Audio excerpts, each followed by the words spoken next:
मसीह संदेश सुनने वाले सभी मसीहों को यीशु नमस्कार। मसीह संदेश में आज हम रोमियो की पुस्तक उसका 7 अध्याय 12 पद को देखेंगे कि लैंत के 16वें दिन परमेश्वर का वचन हमसे क्या कहता है।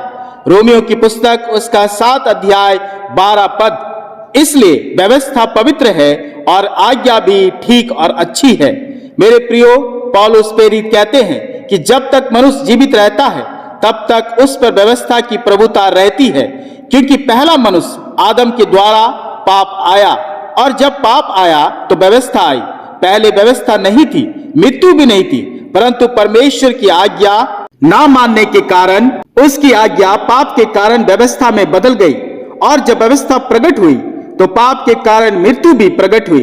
पद 7 अध्याय 10 पद बताती है, और वही आज्ञा जो जीवन के लिए थी मेरे लिए मृत्यु का कारण ठहरी। तो मेरे प्रियो, क्या व्यवस्था पाप है, मृत्यु है?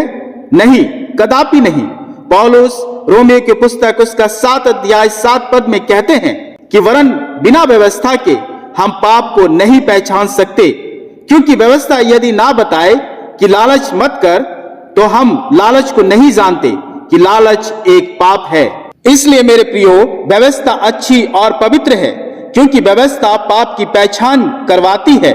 जैसा वचन याकूब उसका 2 अध्याय 9 पद भी कहता है, और व्यवस्था तुम्हें अपराधी ठहराती है। व्यवस्था बताती है कि पाप का अस्तित्व है, क्योंकि व्यवस्था बिना पाप छिपा हुआ है। व्यवस्था बताती है कि हम सब पापी हैं, जैसे वचन रोमियो की पुस्तक उसका 3 अध्याय 23 पद कहता है।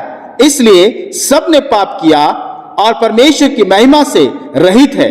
व्यवस्था बताती है कि हमें अपने पापों के लिए एक उद्धारकर्ता की आवश्यकता है, पिता परमेश्वर की महिमा की जरूरत है। इसलिए मेरे प्रियो, हर मनुष्य को व्यवस्था का ज्ञान होना चाहिए, क्योंकि व्यवस्था मनुष्य से पाप को दूर करती है और पाप मनुष्य को व्यवस्था से दूर करती है, कि पाप की पहचान मनुष्य ना कर सके और मनुष्य हमेशा मृत्यु के अधीन रहे।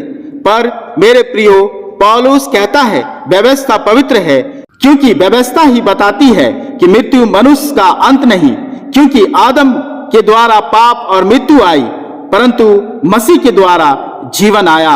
मेरे प्रियो, यहाँ पौलुस कहते हैं व्यवस्था ठीक है, क्योंकि व्यवस्था न्याय को बताती है और व्यवस्था के द्वारा न्याय है। जैसा यूहन्ना की पत्री उसका 12 अध्याय 48 पद में लिखा है, जो मुझे तुच्छ जानता है और मेरी बातें ग्रहण नहीं करता, उसको दोषी ठहराने वाला तो एक है, अर्थात जो वचन मैंने कहा वही पिछले दिन उसे दोषी ठहराएगा। उसी प्रकार मेरे प्रियो, पौलुस कहते हैं कि व्यवस्था पवित्र है, क्योंकि व्यवस्था परमेश्वर के स्वभाव और इच्छा को प्रकट करती है, क्योंकि व्यवस्था उद्धारकर्ता यीशु को प्रकट करती है। जैसा रोमियो की पुस्तक उसका 8 अध्याय 21 और 24 और 25 पद बताती है कि व्यवस्था परमेश्वर की धार्मिकता की गवाही देती है, और अनुग्रह से उस छुटकारे के द्वारा जो मसीह यीशु में है सेत में हर धर्मी ठहराए जाते हैं, और परमेश्वर ने यीशु के लहू के कारण हमारे लिए प्रायश्चित भी ठहरता है, क्योंकि कोई भी धर्मी नहीं, एक भी नहीं। हम पूर्ण रूप से व्यवस्था का पालन नहीं कर सकते, जैसा लिखा भी गया है याकूब उसका 2 अध्याय 10 पद में, क्योंकि जो कोई सारी व्यवस्था का पालन करता है परंतु एक ही बात पर चूक जाए तो वह सब बातों में दोषी ठहर चुका है। इसलिए यीशु मसीह का लहू व्यवस्था की मांग को हमारे लिए पूरी करता है। और यीशु मसीह ने भी कहा, मत्ती रचित सुसमाचार उसका 5 अध्याय 17 पद, मैं व्यवस्था को मिटाने नहीं बल्कि उसे पूरा करने आया हूँ। अतः मेरे प्रियो, व्यवस्था पवित्र और आज्ञा भी ठीक और अच्छी है।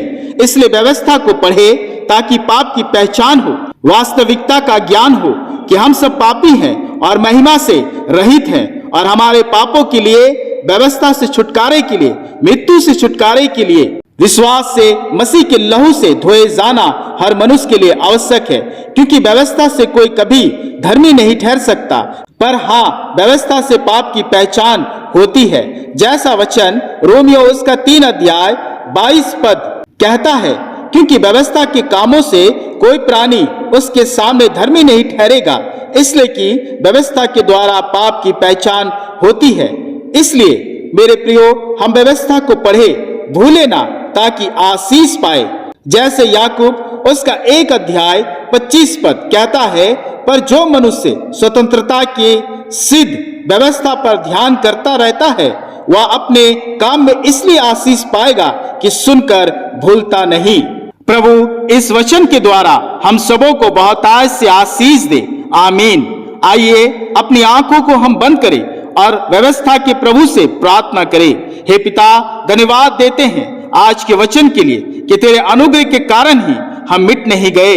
धन्यवाद देते हैं कि तूने अपने प्रिय पुत्र को भेजा कि वह व्यवस्था की बातों को हमारे लिए पूरा करे। धन्यवाद देते हैं प्रभु यीशु तेरे प्रेम के लिए कि तेरे मृत्यु के जय ने हमारी मृत्यु को पुनरुत्थान में बदल दिया। सभी तेरे अनुग्रह से बचाए जाए और उद्धार की महिमा को प्राप्त करे। हे परमेश्वर, तेरी व्यवस्था हमारी चीज से ना हटे, व्यवस्था हमसे दूर ना हो, ताकि हमारे पाप की पहचान हो। हमारे पापों से हम तौबा कर शुद्ध और पवित्र जीवन अपनाएं। हे पिता, इस घड़ी मैं प्रार्थना करता हूँ अपने तमाम मसीह संदेश सुनने वाले अपने परिवारों के लिए कि व्यवस्था की समझ वो रखे और पाप के जीवन से मुक्त हो, पवित्रता और शुद्धता का जीवन वो प्राप्त करे। सभी तेरे अनुग्रह से बचाए जाए और उद्धार की महिमा प्राप्त करे। तेरी प्रशंसा और महिमा तुझे देते हुए इस प्रार्थना को तेरे प्रिय पुत्र प्रभु यीशु मसीह के नाम से मांगते हैं। आमीन, आमीन।